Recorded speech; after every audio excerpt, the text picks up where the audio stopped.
আসসালামু আলাইকুম। পৃথিবীটা কত সুন্দর। কিছু খারাপ মানুষের খারাপ কাজ ও তাদের খারাপ চিন্তা ভাবনার কারণে পৃথিবীটা যেভাবে ধ্বংস হচ্ছে, তেমনি মানুষের জীবনও ধ্বংস হচ্ছে। তারপরও যদি ভালো একটা ফ্যামিলি, বাবা, মা, ভাই বোন থাকে, আমার মনে হয় না দুঃখ কষ্টের কোনো স্থান আছে সেখানে। ছোটবেলায় ওদের ছোট ছোট হাত, ছোট ছোট পা, নিষ্পাপ হাসি, মনটা যেভাবে কেড়ে নিত আর মন ভালো হয়ে যেত।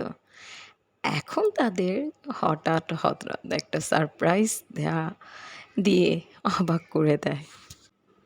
ছোটরা প্রতিটা মুহূর্ত আকর্ষণীয়, মজাদার আর আনন্দময় করে তোলে।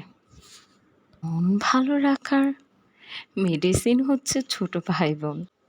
আল্লাহ রাব্বুল আলামিনের কাছে প্রার্থনা, মৃত্যুর পূর্ব মুহূর্ত পর্যন্ত যেন এভাবেই কেটে যায়। আমিন। Thank you.